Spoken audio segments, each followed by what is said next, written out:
Oh! Guess what, guys? It's leg day. Before the end of this video, we're gonna have brand new tires on the FC. Got some awesome wheels to go on it. But before we get to that, I have something that I haven't taken care of yet, which is the locker situation. If you remember, that FC is sitting on a LJ chassis, and I went ahead and bought Rubicon axles and transfer case. Now the Rubicon axles have factory lockers inside them, and they're actuated by air pressure. So how are we going to get this FC to lock those lockers? I have a brilliant idea. One of the things I'm really loving about this FC is just how vintage I'm able to keep everything.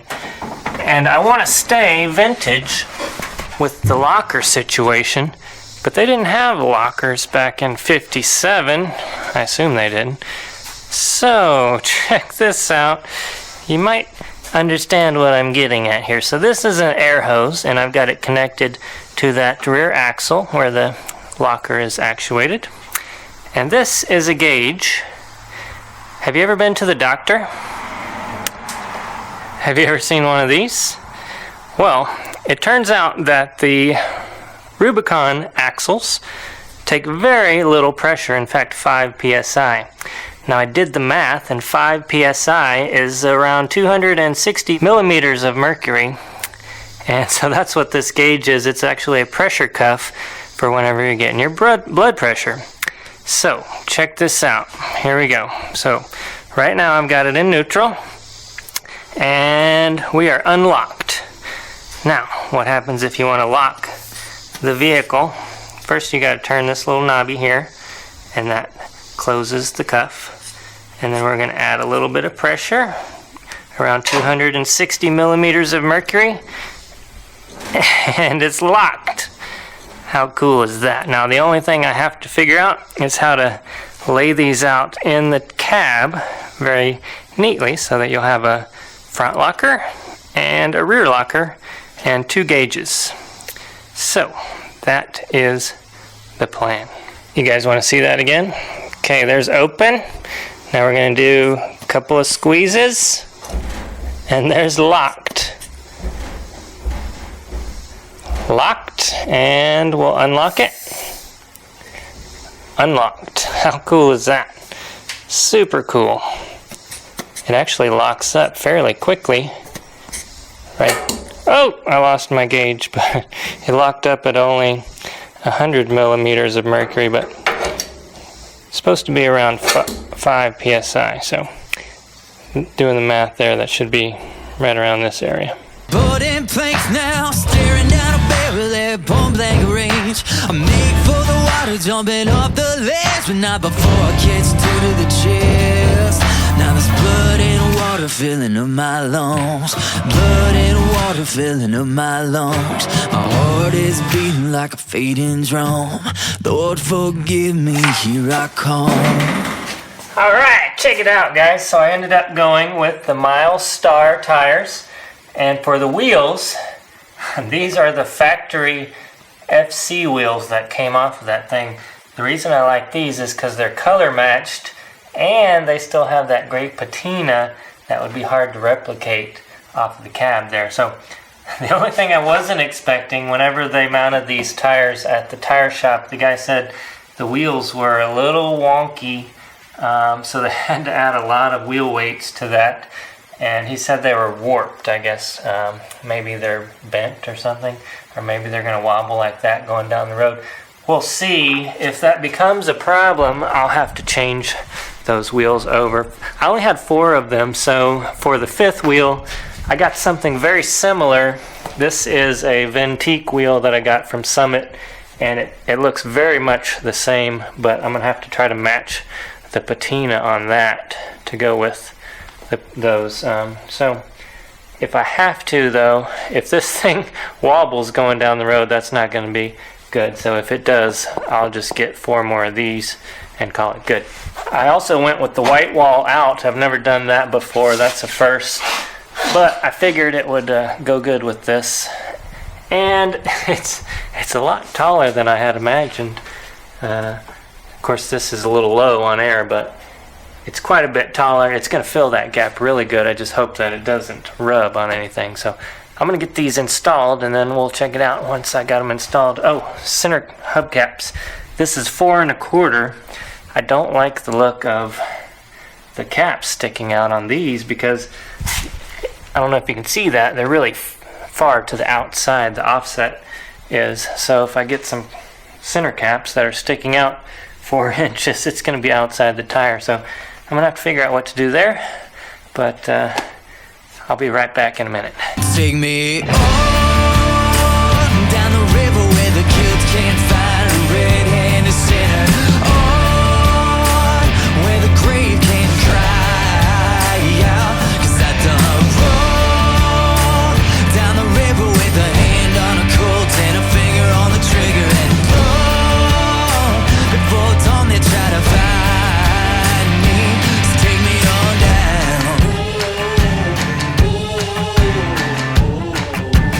Take me on down.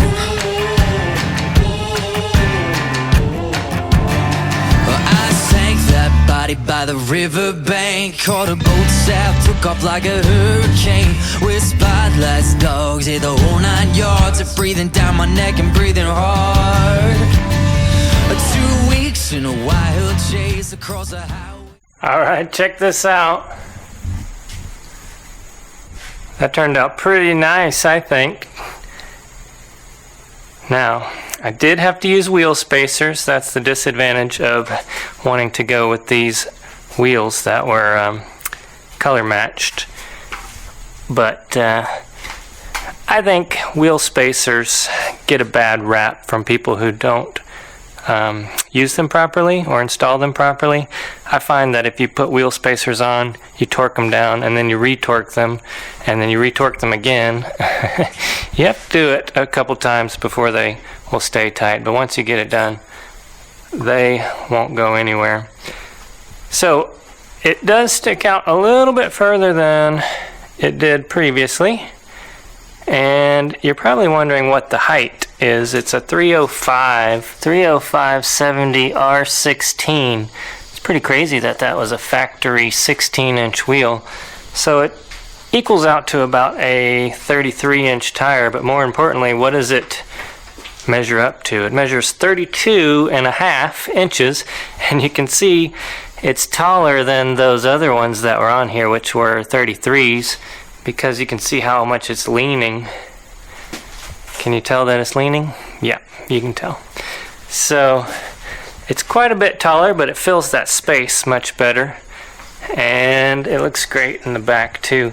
I took a piece of steel, cut it in a circle, and I put that right in the center so that there would be no center cap and you wouldn't be able to see inside the wheel spacers or get mud in there. So it's going to be a little while till this thing is running. Probably got another week or so, and at that point I'll be able to drive this around the block and determine how shaky these old wheels are. 1957, so how old is that? I'm really bad at math. Somebody tell me. Those are some old wheels.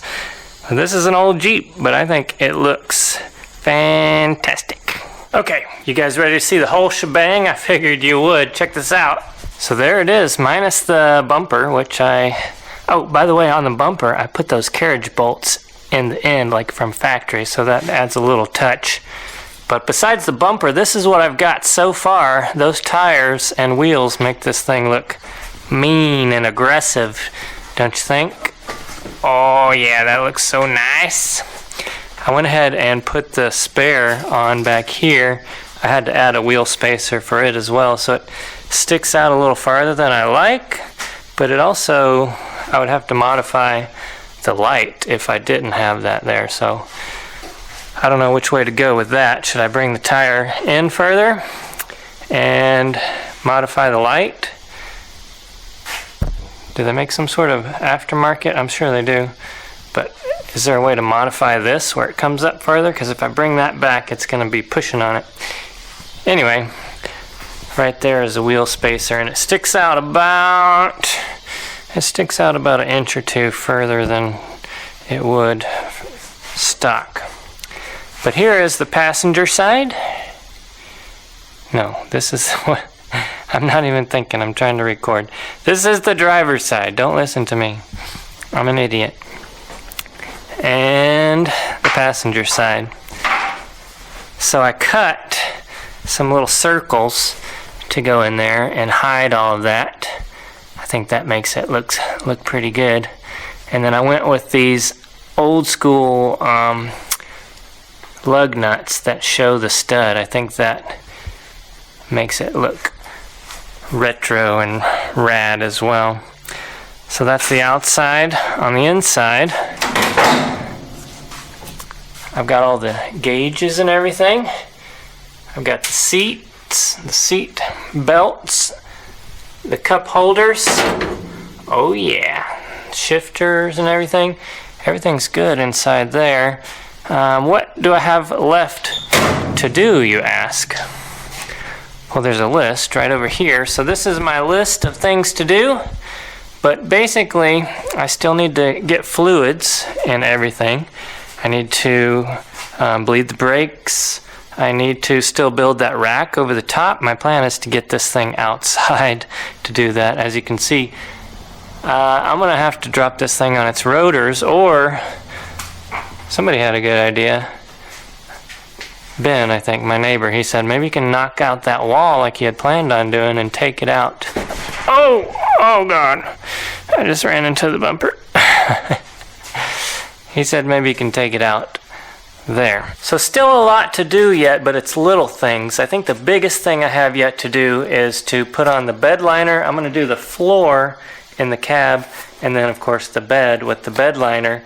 And then I need to figure out how to paint match or do something with this bed to kind of make it look similar to the patina of the FC. And then it's just little things like putting that cover over the radiator. You guys said you wanted that, so I'm going to make that happen. I need to, what else? Let's see, list. Oh, I need to put a belt on it. There's a sensor that I need to replace on the engine. I still need to get steering for this thing. I don't have any, this is still the stock steering linkages. So what kind of steering should I get for this thing? I want to do something with the front fenders, the shocks. The front needs shocks yet. I got those on order. And I still need to do a few things with the brake lines. The emergency brake still needs to be figured out. I've got that halfway finished. On order, I also have a radiator fan switch that'll tell when it's getting hot and switch on those dual fans. But I can't install that until I get the bed liner done, because I don't want to have to fill the radiator up and then have to purge it all to do the bed liner. You know how that goes. It has to all go in a certain order. I need to fix these wipers and test them. I got some old school CJ wipers that should fit on there. And other than that, just little tiny things. I still need to get a hold of a roof rack and the metal to build that. And then the canvas. If I'm going to do a canvas, I need to find somebody who can help me out with that, because I don't have a sewing machine that can sew canvas. So that is all I have for you today. Thanks for watching, guys. Remember, we're giving this thing away, so down in the link below I'll have details for that. And if you didn't like this video, then do not watch these videos over here, and we'll see you next time.